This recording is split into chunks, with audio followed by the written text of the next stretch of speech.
শুভেচ্ছা মাছরাঙা দেশের সংবাদে সবাইকে স্বাগত জানাচ্ছি আমি নাবিলা ফেরদৌস। শুরুতে গার্ডিয়ান লাইফ ইন্স্যুরেন্স সংবাদ শিরোনাম।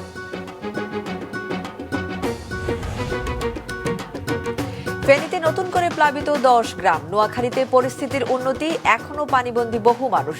ভোলায় টানা বৃষ্টিতে কৃষি খাতে ব্যাপক ক্ষতি। এবং যারা সংস্কার ছাড়া নির্বাচন চায় তারাই নির্বাচন পেছাতে চায় বললেন নাহিদ ইসলাম। যশোরে জুলাই শহীদ ও আহতদের পরিবারের সঙ্গে মতবিনিময়। এবার বিস্তারিত। ফেনী ও নোয়াখালীর বন্যা পরিস্থিতির কিছুটা উন্নতি হলেও এখনো জলাবদ্ধ রয়েছে অধিকাংশ এলাকা। ফেনীর পরশুরাম উপজেলায় উজানের পানি কিছুটা নামলেও ফুলগাজী, ছাগলনাইয়া এখনো কোমর পানির নিচে। নতুন করে আরো 10টি গ্রাম প্লাবিত হয়েছে। বানভাসীদের সহযোগিতায় নানা উদ্যোগ নিয়েছে প্রশাসন। এদিকে ভোলায় টানা বৃষ্টিতে কৃষি খাতে ব্যাপক ক্ষয়ক্ষতি হয়েছে। Desk report. ফেনীর পরশুরাম উপজেলা থেকে উজানের পানি নামতে শুরু করলেও ফুলগাজী ও ছাগলনাইয়া এখনো কোমর পানির নিচে। কমপক্ষে 112টি গ্রামের লক্ষাধিক মানুষ এখনো পানিবন্দী অবস্থায় রয়েছে। এখনো স্বাভাবিক হয়নি ফেনী, পরশুরাম ও ফেনী ছাগলনাইয়া মহাসড়কে যান চলাচল। পানি উন্নয়ন বোর্ড জানিয়েছে, মহুরী, কহুয়া ও সিলোনিয়া নদীর রক্ষাবাঁধের 30টি স্থানে ভাঙন দেখা দিয়েছে। বানভাসীদের জন্য 164টি আশ্রয় কেন্দ্র খোলা হয়েছে। সেখানে প্রায় 8133 জন আশ্রয় নিয়েছেন। ঘরের ভিতরে পানি একাডো হয়েছে, আর এমনি সবগুলা ডুবে গেছে। ওই ইয়াতে সামনে রাস্তার ভিতরে এক বুক হয়েছে পানি। আমাদের এলাকা পানিটা গত পরশু থেকে আসে, এখনো কেউ বাড়তি আছে। পানি গান্ধী নিষ্কাশন যেন দ্রুত হয়, আর আপনার কি কদিনে জনগণে কষ্ট পাইতে আছে, চোর ডাকাত বাড়া গেছে। আমাদের এখানে ধান চাষ হইতে, পুকুরে মাছ চাষ হইতে আমার নিজেরও অনেক ক্ষতি হয়েছে। নোয়াখালীর পৌর এলাকা থেকে ধীর গতিতে পানি নামতে শুরু করেছে। তবে জেলার 8টি উপজেলার নিম্নাঞ্চলে পানি বেড়েছে। এতে বিভিন্ন উপজেলায় 466টি আশ্রয় কেন্দ্রে প্রায় 2000 বানভাসী আশ্রয় নিয়েছেন। বন্যার পানি বসতবাড়ি থেকে না কমায় ভোগান্তিতে সাধারণ মানুষ।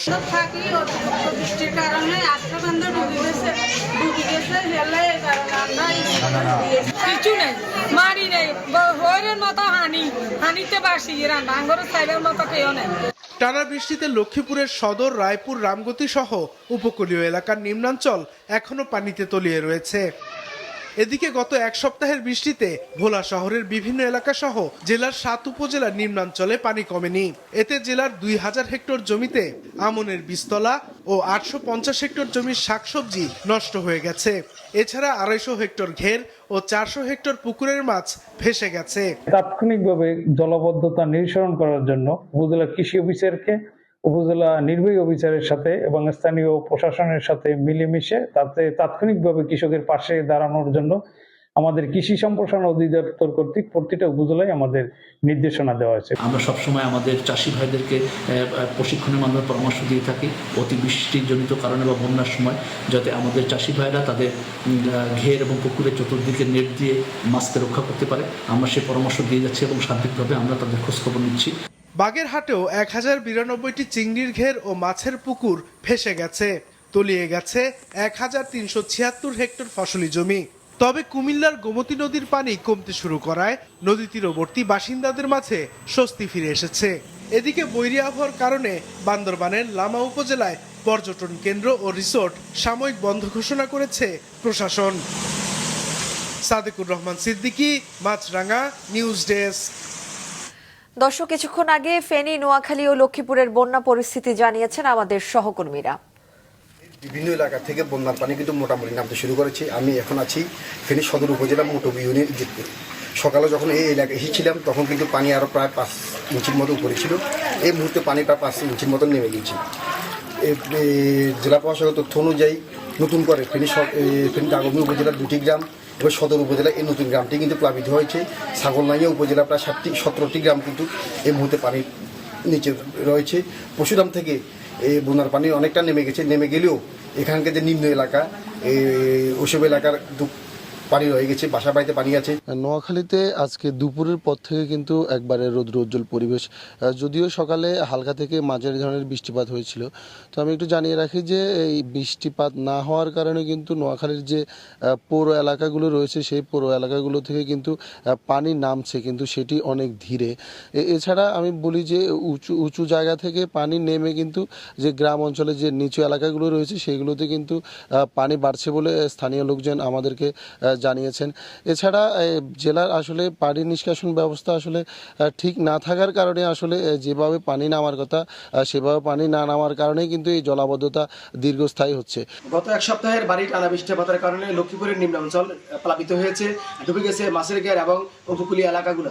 বিশেষ করে লক্ষ্মীপুর সদরের আংশিক মজুদিরহাট এলাকা, রামগতি, কমলনগর এবং রায়পুরে বেশ কিছু এলাকা কিন্তু ডুবে গেছে।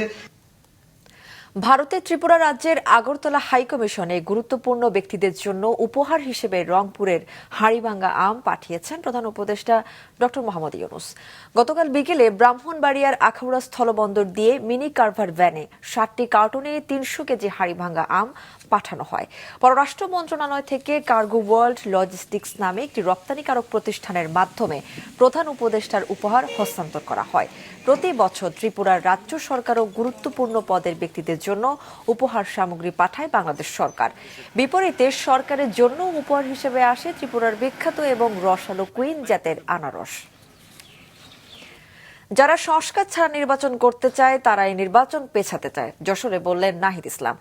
যখন যে সরকার এসেছে তারাই দলীয়করণ করেছে, এনসিপি সেটা হতে দেবে না। জুলাই পদযাত্রার 11তম দিনে আজ যশোর শহরের রেল রোডে 4 খাম্বার মোড়ে একটি অভিজাত হোটেলে জুলাই অভ্যুত্থানে নিহতদের পরিবারের সদস্য ও আহতদের সাথে সাক্ষাৎ করেন এনসিপির নেতারা। এ সময় দলের দক্ষিণাঞ্চলের মুখ্য সংগঠক হাসনাত আব্দুল্লাহ বলেন, সংস্কার ছাড়া নির্বাচনের পক্ষে নয় এনসিপি। আমরা অবশ্যই নির্বাচন চাই এবং নির্বাচন হইতেই হবে, বরং আমরা দেখতে পাচ্ছি নির্বাচন ঠেকানোর জন্য আরো অন্যান্য রাজনৈতিক দল এখন ঐক্যবদ্ধ হচ্ছে। তারা নির্বাচন ঠেকাই দিতে চায় কিভাবে? তারা সংস্কার ঠেকাই দিতে চায়, তারা বিচার ঠেকাই দিতে চায়। বিচার এবং সংস্কার ঠেকানোর মধ্য দিয়ে, জুলাই ঘোষণাপত্র ঠেকানোর মধ্য দিয়ে তারা নির্বাচন পিছিয়ে দেওয়ার চেষ্টা করছে। পরে স্থানীয় মডেল মসজিদে জুমার নামাজ আদায় শেষে পদযাত্রা শুরু হয়। মুজিব সড়ক হয়ে পথসভাস্থলে গিয়ে মিলিত হয় পদযাত্রা। পথসভায় দলের আহ্বায়ক নাহিদ ইসলাম বলেন, যারা সংস্কার ছাড়া নির্বাচন করতে চায় তারাই নির্বাচন পেছাতে চায়। বাংলাদেশের যে রাষ্ট্রীয় প্রতিষ্ঠান, সাংবিধানিক প্রতিষ্ঠান, জনগণের প্রতিষ্ঠান, তাদের সবসময় দলীয়করণ করা হয়েছে। যেই দল ক্ষমতায় এসেছে সেই দলই দলীয়করণ করেছে। পথসভায় দলের সদস্য সচিব আক্তার হোসেন, খালেদ সাইফুল্লাহ জুয়েল সহ কেন্দ্রীয় ও স্থানীয় নেতারা বক্তব্য রাখেন। সংস্কারের আলাপ যদি আপনারা টেবিলের আলোচনায় সম্মত না হন, বাংলাদেশের মানুষ জুলাই অভ্যুত্থানে যেভাবে রাজপথে নেমে এসেছিল সংস্কারের দাবিতে, তার থেকেও বহুগুণে তারা রাজপথে নেমে আসবে ইনশাআল্লাহ। পথসভা শেষে খুলনার উদ্দেশ্যে রওনা হয় এনসিপির জুলাই পদযাত্রা। মাছরাঙ্গা নিউজ ডেস্ক। দর্শক, যশোরে এনসিপির কর্মসূচি নিয়ে কিছুক্ষণ আগে জানিয়েছেন জেলা রিপোর্টার রাহুল রায়। তারা খুলনার উদ্দেশ্যে রওনা হয়েছেন। এর আগে বেলা 11টায় স্থানীয় একটি অভিজাত হোটেলে যে জুলাই অভ্যুত্থানে যে শহীদ এবং আহত পরিবার রয়েছে তাদের সদস্যদের সাথে কথা বলেছেন এবং তাদের দাবি দেওয়ার কথা শুনেছেন এবং তাদের দাবি পূরণের আশ্বাস তারা দিয়েছেন।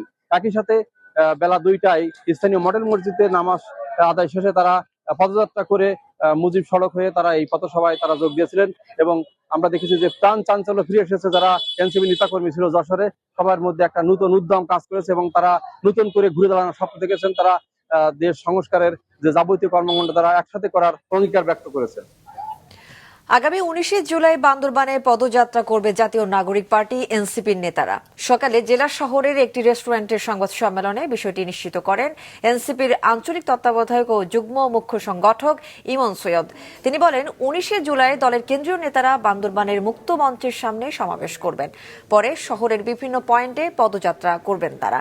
সংবাদ সম্মেলনে দলের স্থানীয় নেতাদের পাশাপাশি বিভিন্ন প্রিন্ট ও ইলেকট্রনিক মিডিয়ার সাংবাদিকরা উপস্থিত ছিলেন।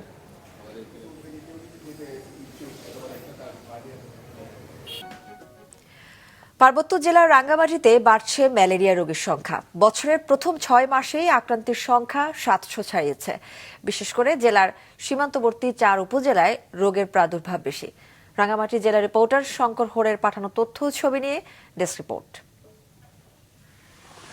রাঙ্গামাটি সদর হাসপাতালে এখন সাধারণ রোগের চেয়ে ম্যালেরিয়া রোগের চাপ বেশি। গেল 2 মাস ধরে আশঙ্কাজনকভাবে ছড়াচ্ছে রোগটি। সরকারি হিসেবে এবছর জানুয়ারি থেকে এপ্রিল পর্যন্ত জেলায় ম্যালেরিয়া আক্রান্তের সংখ্যা 308 জন হলেও শুধু মে মাসে আক্রান্ত 676 জন। এর মধ্যে দুর্গম সীমান্তবর্তী উপজেলা বাঘাইছড়ি, বিলাইছড়ি, জুরাছড়ি ও বড়কলে ম্যালেরিয়ার প্রকোপ বেশি। আষাঢ় শ্রাবণে 2 মাসের মধ্যে এই সময় বর্ষাকাল করে, তো বর্ষাকালে বেশি মানে মশা বাইর হয়, হয়তো মশা কামড়ের ফলে ম্যালেরিয়া হয়। আর দিনালো জ্বর একটু আনিয়ে দিয়ে ম্যালেরিয়া জ্বর পরীক্ষা ম্যালেরিয়া ধরা হয়েছে। পরীক্ষা করে তো ম্যালেরিয়া আছে আর এখন প্রস্তুতি দেশে। দুর্গম এলাকায় সরকারি চিকিৎসা সেবার অপ্রতুলতা ও সচেতনতার অভাবে ম্যালেরিয়া বেশি ছড়িয়েছে বলে মনে করেন সংশ্লিষ্টরা। এখন যদি ম্যালেরিয়া মুক্ত করতে হয় বাংলাদেশকে 2030 সালের মধ্যে, ম্যালেরিয়ার প্রধান জন্য পার্বত্য চট্টগ্রামে সরকার এবং ব্র্যাককে আরো বেশি ম্যালেরিয়ার বিষয়ে ক্যাম্পেইন করতে হবে, প্রচারণার টুলসগুলো বাড়াতে হবে, মানুষের ঘরে ঘরে পৌঁছাতে হবে। স্থানীয় আমাদের যে সরকার আছে, যেহেতু একটা এই স্বাস্থ্য বা কমপ্লেক্স বা যে কোনো একটা ক্লিনিক এই সুব্যবস্থা করলে ওখানকার হয়তো আমাদের ম্যালেরিয়ার একটু কিছু কমে আসতে পারে এবং সাধারণ জনগণের একটা নিরাপত্তার ঝুঁকি থেকে বাঁচা। তবে সিভিল সার্জন জানান, ম্যালেরিয়া বাড়লেও আতঙ্কিত হওয়ার কিছু নাই। ম্যালেরিয়া শনাক্ত হলেও সবচেয়ে বিষয়টা যেটা ভালো দিকটা ছিল সেটা হচ্ছে কমপ্লিকেটেড ম্যালেরিয়া কিন্তু আমাদের নেই, সব আনকমপ্লিকেটেড, ঠিক আছে, এবং সিভিয়ার ম্যালেরিয়াও নেই। কাজেই বোঝা যাচ্ছে যে আমাদের বিষয়টা ম্যালেরিয়া এই সময়টাতে একটু বেশি বাড়লেও আতঙ্কিত হওয়ার মতো কোনো পরিস্থিতি তৈরি হয়নি। জেলার দুর্গম এলাকায় ম্যালেরিয়া নিয়ন্ত্রণে স্বাস্থ্য বিভাগের নিয়মিত কার্যক্রম পরিচালনা করার দাবি স্থানীয়দের। মাছরাঙা, নিউজ ডেস্ক। দেশের বিভিন্ন জেলায় প্রতিদিনই বাড়ছে ডেঙ্গু রোগী। বরগুনার বেতাগীতে হাসিব নামে 12 বছরের এক কিশোর ডেঙ্গু আক্রান্ত হয়ে মারা গেছেন। গেল 24 ঘন্টায় জেলায় নতুন করে 68 জন ডেঙ্গু আক্রান্ত হয়ে হাসপাতালে ভর্তি হয়েছেন। আজ একজনের মৃত্যু সহ এখন পর্যন্ত জেলায় মোট মৃত্যু হয়েছে 33 জনের। জেলায় মোট আক্রান্ত 3783 জন। ডেঙ্গুর রেড জোন কুমিল্লার দাউদকান্দিতে নতুন আক্রান্ত হয়েছেন 68 জন। চাঁপাইনবাবগঞ্জে নতুন করে 28 জনের ডেঙ্গু শনাক্ত হয়েছে। এছাড়া নতুন করে যশোরে 6, মানিকগঞ্জে 3 ও নোয়াখালী 4 জনের ডেঙ্গু শনাক্ত হয়েছে। ঢাকা সিলেট মহাসড়কের ব্রাহ্মণবাড়িয়া অংশে তীব্র যানজট ধীরে ধীরে কমে আসছে, তবে এখনও পুরোপুরি অবসান ঘটেনি। গতকাল সন্ধ্যা থেকে ব্রাহ্মণবাড়িয়ার আশুগঞ্জ গোল চত্বর থেকে সরাইল বিশ্ব রোড হয়ে হবিগঞ্জের মাধবপুর পর্যন্ত যানজট তৈরি হয়। হাইওয়ে পুলিশ জানায়, বৃষ্টির কারণে ঢাকা সিলেট মহাসড়কে আশুগঞ্জ ও বিশ্ব রোড মোড় এলাকায় তৈরি হয়েছে বড় বড় গর্ত। এছাড়া 4 লেনের কাজ চলমান থাকায় মহাসড়ক দিয়ে যান চলাচল ব্যাহত হচ্ছে। এদিকে যানজটের কারণে চরম ভোগান্তি পোহাচ্ছেন মানুষ। যানজট নিয়ন্ত্রণে কাজ করছে ট্রাফিক বিভাগ। আমরা তো মৌলভীবাজার থেকে আসছি রাত 10টার সময় গাড়ি ছাড়ছি। গাড়ি ছাড়ার ফলে এখানে আসার ফলে রাইতে 1টা 10টা বাজে উঠলাম কুটিয়া পাশে এখানের মধ্যে করে মনে করো 8 পড়তে লাগবে। অনেক দূর মনে করো হাঁটতে আইতেছে, এরকম মনে করো গরুতে দেখতে পারি। মনে রাস্তা যতটুকু সম্ভব রাস্তা ভাঙ্গা, এই কারণে আমরা জামটা বেশি বুক করতেছি। আমরা ঘন্টায় ঘন্টা জামা পরে থাকি এবং কালকে আসরক্ত জামা পড়ছিলাম ঢাকা রসুন দিক থেকে, এমন মঞ্জুরতে বিশ্ব রাইতে আমার প্রায় 9টা বাজছে। গত এক সপ্তাহে টানা বৃষ্টিতে দেশের বিভিন্ন বাজারে কাঁচা মরিচের দাম বেড়েছে কয়েক গুণ। গত সপ্তাহে রাজবাড়ীতে প্রতি কেজি কাঁচামরিচ 40 থেকে 50 টাকা কেজিতে বিক্রি হলেও বর্তমানে 200 টাকা থেকে বেড়ে তা 240 থেকে 260 টাকা দরে বিক্রি হচ্ছে। দোকানিরা জানান, মরিচ খেতে পানি জমায় চাষিরা মরিচ তুলতে পারেননি। এতে বাজারের সরবরাহ কমেছে পণ্যটির। বিভিন্ন জেলা থেকে মরিচ সরবরাহ বিঘ্নিত হচ্ছে, এ কারণে বেড়েছে দাম। মানিকগঞ্জের বাজারগুলোতে আজ কাঁচা মরিচ খুচরায় বিক্রি হচ্ছে 400 টাকা কেজিতে, যা গতকালও ছিল 200 টাকা। এদিকে দীর্ঘ প্রায় 8 মাস বন্ধ থাকার পর দিনাজপুরের হিলি স্থলবন্দর দিয়ে ভারত থেকে কাঁচা মরিচ আমদানি শুরু হয়েছে। চট্টগ্রামের শাখা ছাত্র দলের কমিটি দেওয়াকে কেন্দ্র করে মধ্যরাতে উত্তাল চট্টগ্রাম প্রকৌশল ও প্রযুক্তি বিশ্ববিদ্যালয় চুয়েট ক্যাম্পাসে রাজনীতির প্রতিবাদে ছাত্ররা স্লোগান দেন ও বিক্ষোভ করেন। গতকাল চুয়েট ছাত্র দলের শাখা কমিটির একটি তালিকা সামাজিক যোগাযোগ মাধ্যমে ছড়িয়ে পড়লে প্রতিবাদ জানায় ছাত্ররা। রাতের স্বাধীনতা চত্বরে জড়ো হয়ে বিক্ষোভ মিছিল ও ক্যাম্পাস প্রদক্ষিণ করে তারা। ছাত্রদল ও শিবিরের রাজনীতি বিশ্ববিদ্যালয়ে চলবে না বলে ঘোষণা দেয় সাধারণ ছাত্ররা। চুয়েট ছাত্রদল কেন্দ্রীয় কমিটির সাধারণ সম্পাদক নাসিরউদ্দিন বলেন, একটি খসড়া কমিটি করা হয়েছিল কিন্তু তা বাতিল করা হয়েছে। 2023 সালের 7 আগস্ট ছাত্রদের দাবির পরিপ্রেক্ষিতে চুয়েটে নিষিদ্ধ করা হয় ছাত্র রাজনীতি। সহিংসতা, চাঁদাবাজি, সিট বাণিজ্য ও বিভিন্ন ধরনের অপকর্মের কারণে ছাত্র রাজনীতি বন্ধের আওয়াজ তুলে সাধারণ ছাত্ররা। ব্রাহ্মণবাড়িয়ায় অপরিচ্ছন্ন পরিবেশে বরফ সংরক্ষণ ও অস্বাস্থ্যকর উপায়ে জুস তৈরির প্রমাণ পাওয়ায় দুটি দোকানকে জরিমানা করে ভোক্তা অধিকার সংরক্ষণ অধিদপ্তর। এর মধ্যে নাফিস জুস হাউসকে 12,000 টাকা ও রকমারি জুস হাউসকে 10,000 টাকা জরিমানা করা হয়। পরে দুটি প্রতিষ্ঠান সঠিক পদ্ধতিতে জুস তৈরির প্রতিশ্রুতি দিলে ব্যবসা পরিচালনা অনুমতি দেয় সংস্থাটি। গতকাল শহরের ট্যাঙ্কের পাড়ে অভিযান পরিচালনা করে ভোক্তা অধিকারের ব্রাহ্মণবাড়িয়া জেলা কার্যালয়ের সহকারী পরিচালক ইফতেখারুল আলম রিজভী। খুলনা দৌলতপুর থানা যুবদলের সাবেক সহ সভাপতি মাহবুব মোল্লাকে গুলি করে ও রক কেটে হত্যা করেছে দুর্বৃত্তরা। আজ দুপুরে আনুমানিক 1:30টার দিকে দৌলতপুর থানার পশ্চিম মহেশ্বর পাশার নিজ বাসার সামনে তাকে হত্যা করা হয়। এলাকাবাসী জানান, জুমার নামাজ পড়তে মাহবুব বাসা থেকে বের হয়। এ সময় একটি মোটরসাইকেলে 3 দুর্বৃত্ত এসে মাহবুবের মাথায় গুলি করে। তিনি রাস্তায় লুটিয়ে পড়লে তার পায়ের রক কেটে দিয়ে সন্ত্রাসীরা দ্রুত পালিয়ে যায়। স্থানীয়রা জানান, মোটরসাইকেলে আরোহী দুর্বৃত্তদের একজন হেলমেট পরা থাকলেও অপর দুজনের মাথায় হেলমেট ছিল না। মাহবুবকে উদ্ধার করে খুলনা মেডিকেল কলেজ হাসপাতালে নেওয়া হলে কর্তব্যরত চিকিৎসক তাকে মৃত ঘোষণা করেন। শেরপুরের নালিতাবাড়ির সীমান্ত দিয়ে ভারত থেকে নারী শিশু সহ 10 জনকে পুশিন করেছে বিএসএফ। ভোরে উপজেলার পানিহাটা সীমান্তে পুশিন হওয়ার পর তাদের আটক করে রামচন্দ্রকুড়া ক্যাম্পের বিজিবি সদস্যরা। আটক 10 জনই সাতক্ষীরার শাহজাদপুর গ্রামের বাসিন্দা। তাদের একজন আমজাদ আলীর চিকিৎসার জন্য 2 বছর আগে অবৈধভাবে ভারতের দিল্লির ফরিদাবাদে যান। সম্প্রতি ভারতীয় লোকজন তাদের পুলিশের কাছে ধরিয়ে দেয়। পরে তারা বিএসএফ এর কাছে তাদের হস্তান্তর করে।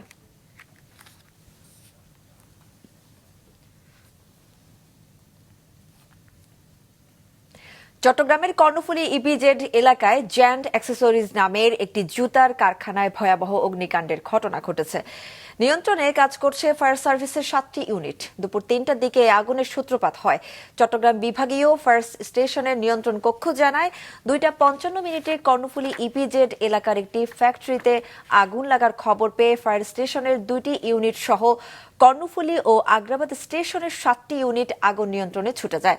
আগুন এখনো পুরোপুরি নিয়ন্ত্রণে আসেনি। কারখানার ভেতর ক্ষয়ক্ষতির তথ্য জানা যায়নি। প্রায় 2 যুগ পর আদালতের রায়ের মাধ্যমে টাঙ্গাইলের বেসরকারি উন্নয়ন সংস্থা সোশ্যাল ডেভেলপমেন্ট সংসদ এসডিএস বাংলাদেশের গ্রাহকদের টাকা ফেরত দেওয়া হচ্ছে। গতকাল বিকেলে জেলার শিশু একাডেমি মিলনায়তনে 3 শতাধিক গ্রাহকের মাঝে সঞ্চয় বইয়ের জমানো টাকা ফেরত দেওয়া হয়। এ সময় উপস্থিত ছিলেন অতিরিক্ত জেলা প্রশাসক ইয়াসির আরাফাত সহ অন্যরা।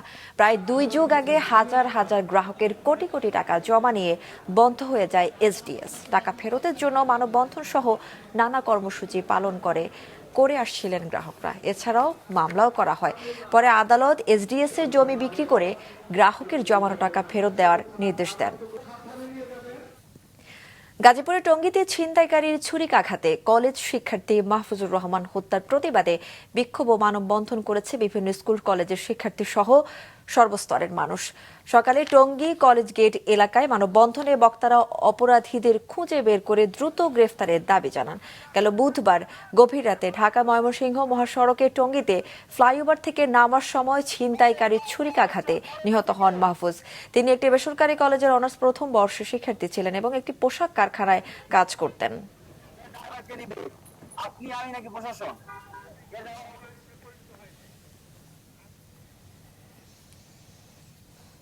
এসএসসি পরীক্ষায় অকৃতকার্য হওয়ায় দিনাজপুর ও ঠাকুরগাঁওয়ে 2 শিক্ষার্থী আত্মহত্যা করেছে। দিনাজপুরের নবাবগঞ্জে এসএসসি পরীক্ষার অকৃতকার্য হওয়ায় অভিমানে বিষ পানে আত্মহত্যা করেছে রীতামণি নামের এক শিক্ষার্থী। গতকাল সন্ধ্যা 7টার দিকে উপজেলার দাউপুর ইউনিয়নের আখিরা গ্রামে এই ঘটনা ঘটে। পরীক্ষায় কৃতকার্য না হওয়ায় ঠাকুরগাঁওয়ের বালিয়াডাঙ্গিতে মিতু আক্তার রেশি নামে এক শিক্ষার্থী গলায় ফাঁস দিয়ে আত্মহত্যা করেছে। আর মিনান আক্তার নামে অপরজন বিষ পানে আত্মহত্যার চেষ্টা করে এখন হাসপাতালে ভর্তি রয়েছে। ব্রাহ্মণবাড়িয়ার কসবায় পারিবারিক কলহের জেরে স্ত্রী লাকি আক্তারকে ছুরিকাঘাতে আহত করার পর গলায় ফাঁস দিয়ে আত্মহত্যা করেছে স্বামী পারভেজ মিয়া। গতরাতে উপজেলার খাড়েরা গ্রামে এই ঘটনা ঘটে। পুলিশ ও স্থানীয়রা জানিয়েছে প্রায় 2.5 বছর আগে পারিবারিকভাবে পারভেজ মিয়া ও লাকি আক্তারের বিয়ে হয়। বিয়ের পর থেকে তাদের মধ্যে নানা বিষয় নিয়ে বিরোধ চলে আসছিল। এরই জের ধরে গতকাল পারভেজ তার স্ত্রী লাকিকে উপর্যুপরি ছুরিকাঘাত করে গুরুতর আহত করে। এক পর্যায়ে স্ত্রী মারা গেছে ধারণা করে পারভেজ গলায় ফাঁসি দিয়ে আত্মহত্যা করে। পরে স্থানীয়রা এসে স্ত্রীকে উপজেলা হাসপাতালে এবং পরে ঢাকা মেডিকেলে ভর্তি করে। এ ঘটনায় একটি অপমৃত্যুর মামলা করেছে পুলিশ।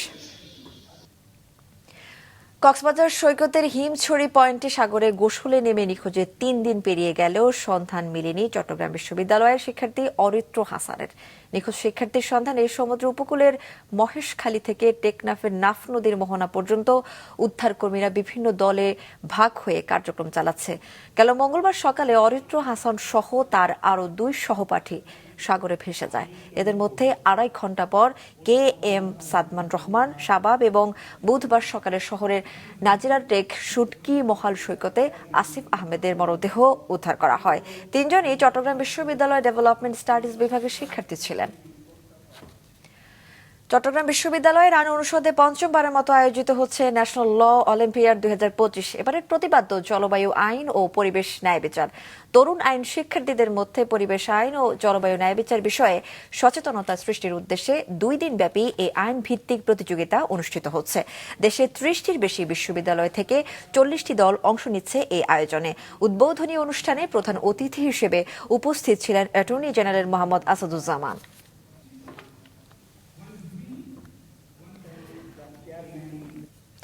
মাছরাঙা দেশের সংবাদ শেষ করার আগে গার্ডিয়ান লাইফ ইন্স্যুরেন্স সংবাদ শিরোনামগুলো আরও একবার। ফেনীতে নতুন করে প্লাবিত 10 গ্রাম, নোয়াখালীতে পরিস্থিতির উন্নতি, এখনো পানিবন্দী বহু মানুষ। ভোলায় টানা বৃষ্টিতে কৃষি খাতে ব্যাপক ক্ষতি।